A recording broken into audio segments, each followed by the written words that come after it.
ہمیں نعمتیں ملتی ہیں، ہم شکر نہیں ادا کرتے۔ اگر ہم یہ عادت بنا لینا کہ جیسے نعمت ملی تو ہم فوراً مصلی کی طرف چلے جائیں، اور کسی نعمت کا ملے تو جا کر مصلی پر کھڑے ہو کر 2 نفل پڑھ لیں اسی وقت، یہ سب سے بہتر صورت ہے۔ آپ دیکھیں کہ ایک تو اس نعمت میں سے شر نکل جائے گا ہر قسم کا، اس کے نقصان سے تلافی ہو جائے گی، اور دوسرا یہ ہے کہ اس کے نقصان سے حفاظت ہو جائے گی، اور دوسرا یہ ہے کہ اللہ تعالیٰ اس میں اضافہ کر دیں گے اور دے دیں گے، اور خود اس کی حفاظت بھی کریں گے۔ حدیث شریف میں کے الفاظ سے پتہ چلتا ہے نا کہ جو نعمت ہے، شکر ہے، یہ نعمت کی زنجیر ہے۔ جیسے آپ کسی چیز کو محفوظ کرنا چاہتے ہیں تو زنجیر لگا دیتے ہیں، اپنے جانوروں کو محفوظ کرنا چاہتے ہیں زنجیروں میں باندھ لیتے ہیں، ایسے ہی نعمت کو اگر آپ چاہتے ہیں جائے نہ میرے پاس سے تو شکر کی زنجیر ڈال دیں اس کو۔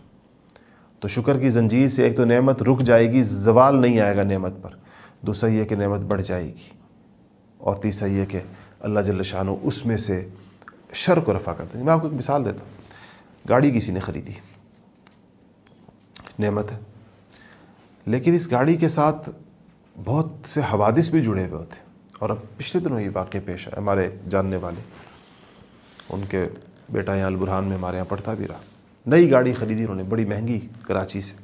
کوئی 4-5 کروڑ روپے کی، اور ان کے چچا اور خاندان کے 1-2 نوجوان اور بھی، اور شاید کوئی ڈرائیور بھی، گاڑی لے کر آ رہے تھے اسلام آباد کی طرف، اور موٹر وے پر دھند کے دن تھے، اور ایک گاڑی ادھر نئی تھی، شاید کوئی نوجوان چلا رہا تھا، تھوڑی سپیڈ بھی زیادہ تھی، اور اس دھند میں ان کو نظر نہیں آیا، اور جا کر سڑک پر کھڑے ہوئے کسی، خدا جانے 140 یا 50 کتنی سپیڈ تھی، اس سپیڈ کے ساتھ جا کر اس ٹرالر کے اندر گاڑی دے ماری، بالکل گاڑی کا یوں سمجھیے کہ کچومر نکل گیا،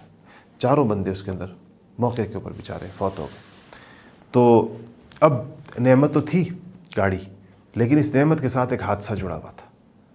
اس لیے اگر ہم نعمت کے ساتھ، ہمیں بھی ہر نعمت کے بارے میں یہ خوف ہوتا ہے، اس لیے بھی جو شکر نعمت ہے، اور اس موقع پر نعمت کا صدقہ نکال دینا ہے، اور نعمت پر اللہ تعالیٰ کا شکر ادا کرنا ہے، اس سے انشاءاللہ نعمتوں کے ساتھ جڑے ہوئے دیگر چیزوں کی سے حفاظت ہو جائے گی۔